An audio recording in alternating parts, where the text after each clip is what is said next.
Bapak, Mama, Bapak, Saudara, Bapak PO yang diberkati oleh Tuhan Yesus. Salam. Sudah mulai. Ada sukacita kok? Ada orang roti di Getsemani kok? Kalau ada orang roti saya lihat waktu itu. Setiap orang pasti tidak bisa menyangkal darah budaya yang mengalir dalam dirinya. Darah budaya itu mempengaruhi karakter, mempengaruhi kepribadian seseorang. Ketika kita lihat orang roti, kita tahu, oh itu orang roti. Ketika kita lihat orang sabu, kita tahu itu orang sabu. Itu orang timur dan seterusnya. Ketika kita bersama komunitas orang roti, kita juga mesti paham filosofi mereka, filosofi orang roti. Ketika kita bersama dengan orang sabu, kita mesti paham filosofi orang sabu itu apa, filosofi orang timur itu apa, dan seterusnya. Dengan mengenal budaya, kita dapat hidup bersama sebagai keluarga Allah, meskipun kita punya latar belakang yang berbeda. Amin ya, Mama. Jadi tidak masalah kalau potong bukan orang rote, tapi potong pakaian orang rote. Meskipun potong muka orang timur, meskipun potong muka orang alor, tapi karena kita dalam kebersamaan, maka kita juga memakai etnis rote. Menarik firman Tuhan ini, karena berbicara tentang rumah Bapa, atau bisa bilang ini rumah harapan. Namun untuk sampai pada rumah Bapa itu, setiap orang mesti mengenal jalan kebenaran.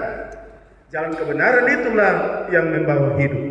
Itu tema firman Tuhan. Rumah dalam budaya rote maupun suku lain itu bukan sekedar tempat tinggal, tapi memiliki nilai filosofis, sosial, dan spiritual yang mendalam. Rumah itu tempat di mana sebuah keluarga berkumpul dengan segala sesuatu. Rumah itu menjadi tempat kekerabatan itu terjalin di antara satu dan dua. Suami dan istri bersama anak-anak, kakak adik di dalam rumah itu.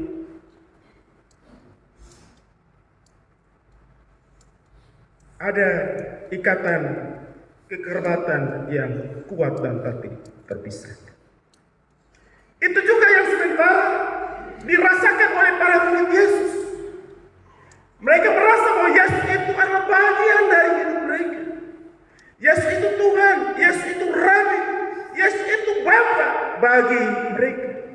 Dan karena itu ketika Yesus bilang dia akan pergi ke suatu tempat di mana mereka tidak bisa datang kepada dia, tidak bisa menjumpai dia, pasal 13 ayat 33, maka mereka pun gelisah hati. Ayat sebelumnya Petrus sempat menentang ucapan Yesus. Dia bilang dia ingin mempertaruhkan nyawanya supaya tetap bersama dengan Yesus. Namun Yesus kasih ingat dia, sebelum ayam berkokok Petrus akan menyangkal Yesus 3 kali. Sebelum ayam berkokok Petrus akan menyangkal Yesus 3 kali. Ternyata percaya saja tidak cukup, berani saja tanpa mengenal siapa Yesus dapat membuat kita terjebak, bisa membuat kita mengingkari iman kita, bisa membuat kita tidak setia kepada Tuhan kita. Di Ilangga dalam budaya rote itu melambangkan kehormatan dan juga martabat. Kehormatan dan juga martabat. Antene, kalau bilang antene di topi orang rote, itu sebenarnya melambangkan tunduk pada kedaulatan Allah di atas segalanya. Bukan menuju pada kesombongan diri. Percaya diri itu penting, tapi percaya kepada Yesus itu segalanya bagi hidup kita. Amin ya, Bapak. Percaya diri itu penting. Tapi percaya kepada Kristus itu harus mendasari hidup kita. Tilangga itu dipakai juga seperti putih menyambut tamu kehormatan. Tapi juga Yesus mau bilang bahwa rumah Bapa itu bukan hanya tempat tamu-tamu penting, tapi semua orang diundang untuk masuk di dalam.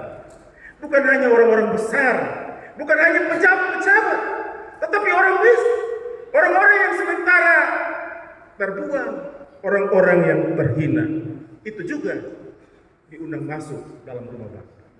Punya kesempatan untuk mereka semua yang berdosa untuk ada dalam rumah Bapa. Kata gelisah dari kata Yunani taras, berarti hati yang terguncang, hati yang kacau, hati yang tidak tenang.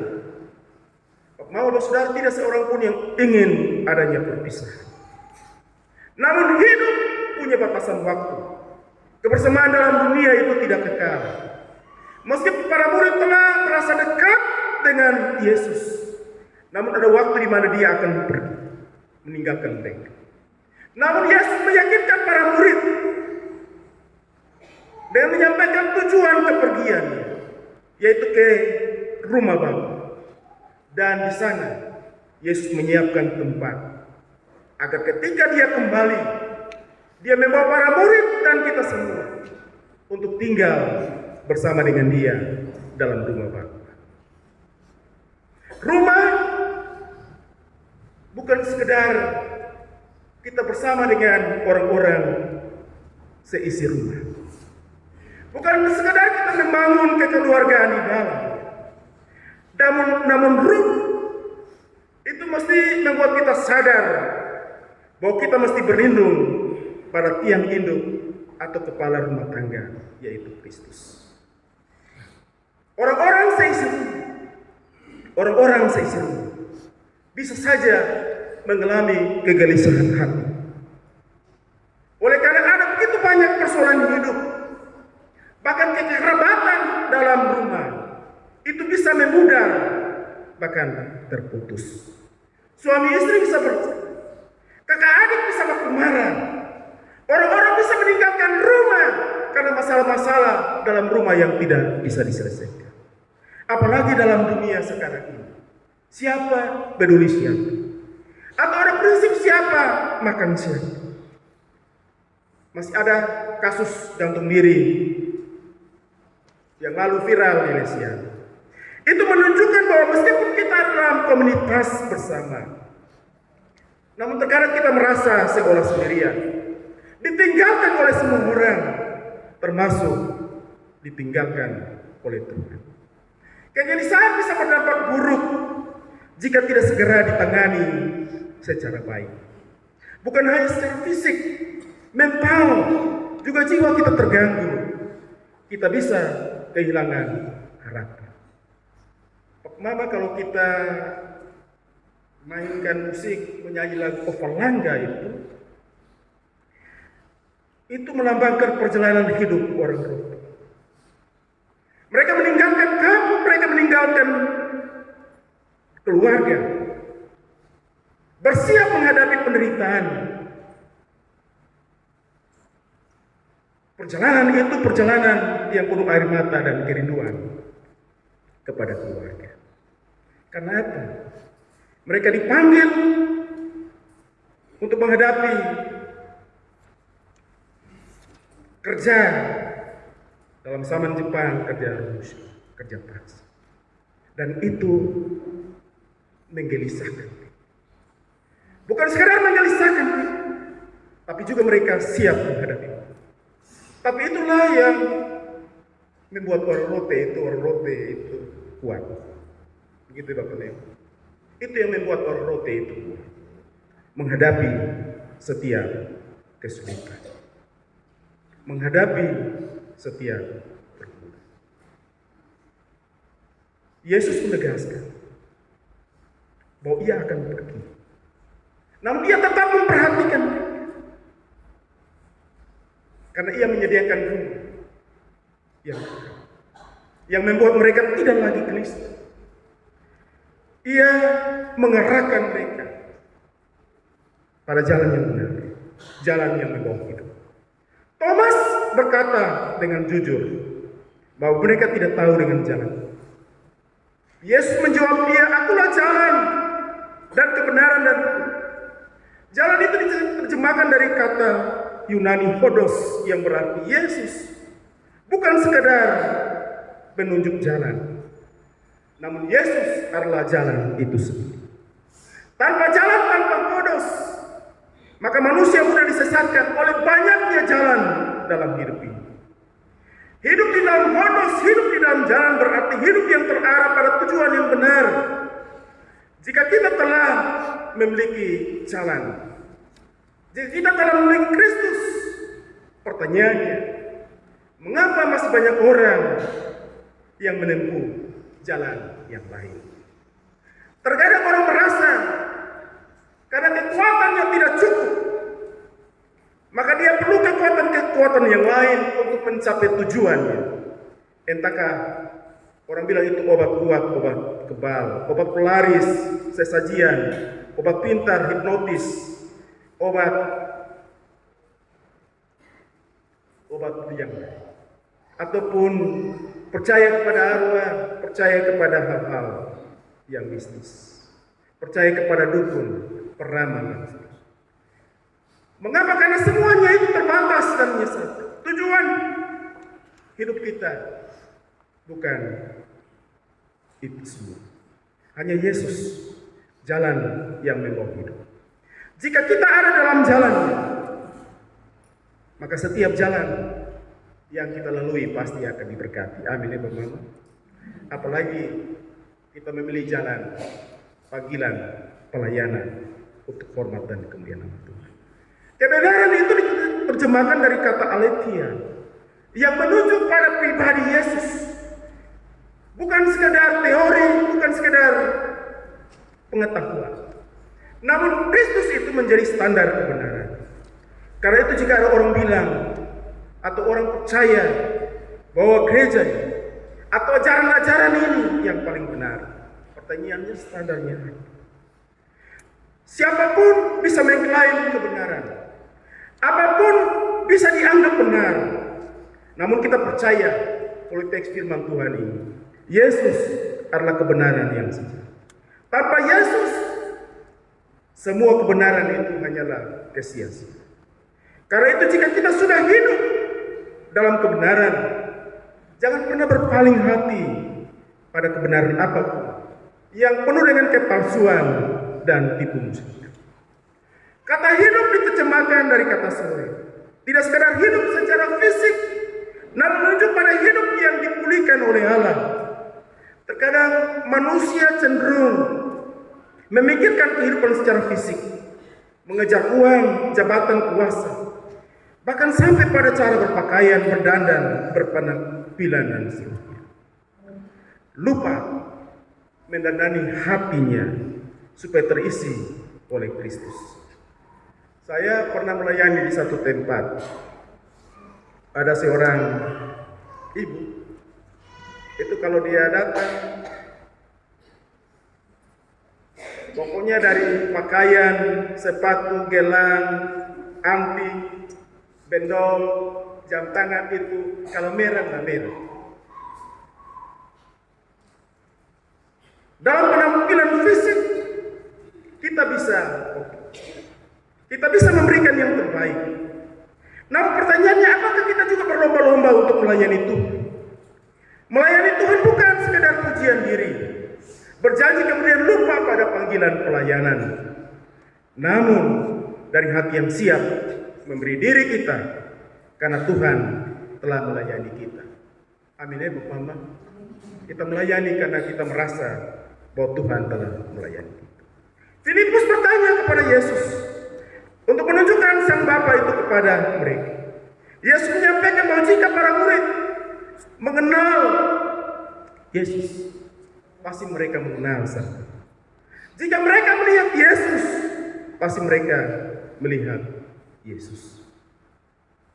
Kata mengenal itu diterjemahkan dari sebuah kata Yunani, ginosko, artinya mengenal secara pribadi dan mengalami hubungan yang dekat. Mengenal secara pribadi dan mengalami hubungan yang dekat. Iman Kristen bukan sekedar agama, bukan sekedar sebuah organisasi atau suatu komunitas tertentu. Namun relasi. Iman itu relasi yang intim antara kita dengan Kristus. Orang yang mengenal Kristus tidak lagi berjalan dalam kegelapan dunia, atau tidak sekedar mengerti aturan atau hukum, namun setiap langkah ada dalam jalan kebenaran yang memang hidup. Dengan demikian setiap orang percaya, apalagi yang berdiri dalam melayani pekerjaan Tuhan, hal penting yang mendasari pelayanan kita adalah mengenal Sang Pemberi pelayanan.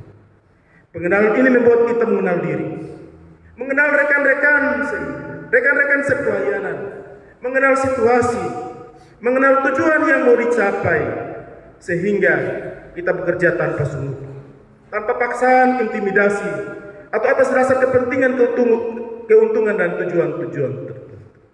Pengenalan ini mesti membudaya. Pengenalan ini mesti membudaya seperti filosofi Sasando. Meskipun memiliki senar yang berbeda bunyi, namun menghasilkan nada yang harmonis. Setiap orang tidak sekedar dia berbunyi, namun mesti ada dalam kesatuan relasi yang kuat dan harmoni bagi suksesnya pekerjaan pelayanan Tuhan. Kita memberi diri bekerja, bukan kita menjadi penonton atau pengkritik, kemudian cuci tangan jika ada masalah. Tapi ketika kita memberi diri untuk melayani Tuhan, kita memberi arti dalam pelayanan itu untuk kemuliaan nama Tuhan. Para murid diajak percaya kepada Yesus, bahwa Yesus di dalam Bapa dan Bapa di dalam Dia. Yesus menegaskan tentang kesatuannya bersama Sang Bapa yang tidak terpisahkan. Gereja juga meyakini dalam konteks firman Tuhan, bersama Roh Kudus itu diimani Allah Tritunggal. Dalam persidangan sidang sinode istimewa diputuskan pokok-pokok ajaran Gemit. Salah satunya pokok ajaran tentang Allah Tritunggal. Ada beberapa catatan saja yang singkat. Yang pertama, Gemit mengakui dan meyakini bahwa Allah yang Esa itu menyatakan dirinya dalam sejarah kehidupan manusia dan segenap ciptaan melalui 3 pribadi, Sang Bapa, Anak, dan Roh Kudus. Yang kedua, Gemit menjelaskan Allah Tritunggal itu dalam konsep perikoresis, konsep persekutuan. Allah Bapa itu Sang Pencipta, Anak itu Sang Penyelamat, dan Roh Kudus itu Sang Penghibur dan Pembenar. Yang ketiga, Allah Tritunggal dipahami sebagai satu hakikat 3 pribadi, Bapa, Anak, dan Roh Kudus. Bapa itu adalah Allah, namun berbeda dengan Yesus dan Roh. Yesus adalah Allah, namun berbeda dengan Bapa dan Roh Kudus. Roh Kudus adalah Allah, namun berbeda dengan Bapa dan Yesus. Ketiganya itu adalah Esa. Yang keempat, terakhir, ajaran Allah Tritunggal memberi implikasi bagi kehidupan orang percaya untuk berpartisipasi dalam persekutuan kasih dan karya terhadap kehidupan seluruh ciptaan. Orang Rote menggambarkan kesatuan itu dalam filosofi Kebelai. Ada kebersamaan, ada persaudaraan, saling menerima, dan hidup dalam kekeluargaan. Dalam filosofi Kebelai tidak ada yang berbeda, karena semuanya menyatu dalam ayun langkah bersama, mengikuti irama sambil bergandengan tangan. Jika kita bersatu dalam Kristus, apa yang patut kita gelisahkan dalam hidup ini? Kepada mereka yang tidak percaya kepada Yesus, memberi pesan untuk percaya kepada pekerjaan-pekerjaan yang dilakukan oleh Allah di dalam Dia, menyembuhkan orang sakit, orang lupa, membangkitkan Lazarus yang mati, dan seterusnya. Jika kita percaya pada pekerjaan-pekerjaan tersebut, maka kita juga dapat melakukan pekerjaan-pekerjaan itu, bahkan pekerjaan-pekerjaan yang jauh lebih besar, kata Yesus. Apalagi kalau semua orang percaya punya iman sebesar biji sesawi. Jika kita percaya dan meminta sesuatu di dalam nama Yesus, maka permintaan kita pasti dikabulkan. Pekerjaan yang sesulit apapun itu bisa menjadi ringan. Tidak berarti bahwa mujizat itu langsung terjadi. Namun dalam doa kita katakan seperti doa yang diajarkan oleh Yesus. Jadilah menurut kehendak Sang Bapa. Jika kita mengenal jalan kebenaran yang membawa hidup, Maka melalui kehidupan dan pelayanan kita, melalui tugas-tugas kita sebagai panitia, semua orang pun akan mengenal Yesus. Selamat melayani untuk para panitia persidangan klasis. Tuhan Yesus memberkati kita semua juga yang setiap saat mau mengenal Kristus Tuhan kita. Supaya dengan mengenal Yesus, kegelisahan kita itu dapat terjawab. Tuhan menolong kita semua. Amin. Kita masuk dalam saat teduh.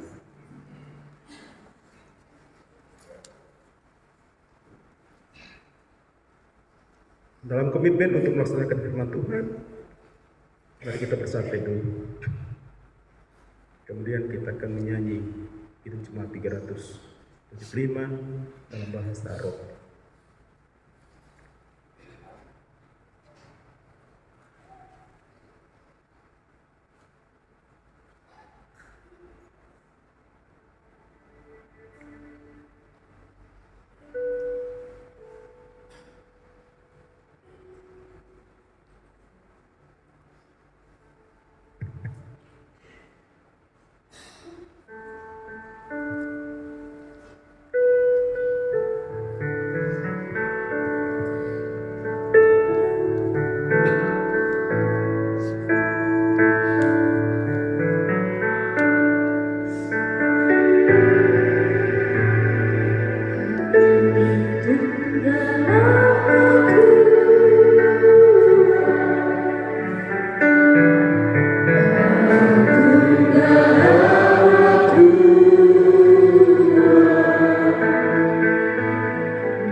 Kristen Tarus diberikan kesempatan untuk memuji Tuhan.